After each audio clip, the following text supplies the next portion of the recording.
ہم ایسے دور میں جیتے ہیں جہاں حلال اور حرام کا فرق مٹ گیا۔ حلال تو وہ ہے جس کی گرہ اللہ تعالیٰ نے کھول دی، جس میں ہمارے لیے خیر ہے، اور حرام وہ ہے جس میں ہمارے لیے کوئی نفع نہیں، بے خیر ہے، جس میں ہمارے لیے شر ہے۔ حلال کم بھی ہو انسان کے لیے زیادہ نفع مند ہے، اور حرام کی کثرت بھی ہو انسان کے لیے نقصان دہ ہے۔ وہ بھی کیا لوگ تھے جو اپنی ہر مصیبت کا حل اللہ کے رسول سے چاہتے تھے، اور ہم بھی کیا لوگ ہیں، محبت کرتے ہیں لیکن اپنے مسائل کا حل کسی اور سے چاہتے ہیں۔ لوٹ آئیے اللہ تعالیٰ کی طرف، محمد رسول اللہ صلی اللہ علیہ وسلم کی طرف۔ میں آج ایسی حدیث آپ کو سنانا چاہتی ہوں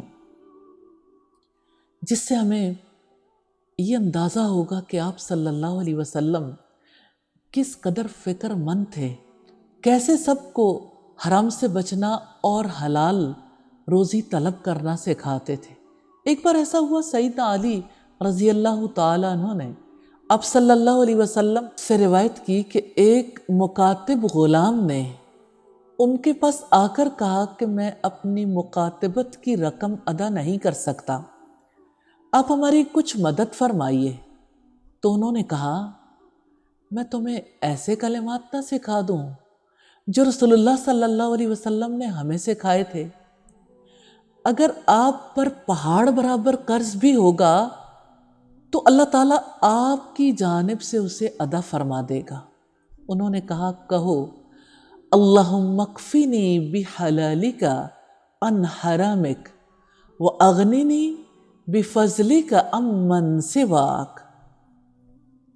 اے اللہ، تو مجھے اپنے حلال کے ساتھ اپنی حرام کردہ چیزوں سے کافی ہو جا، اور اپنے فضل کے ساتھ مجھے اپنے علاوہ سب سے بے نیاز کر دے۔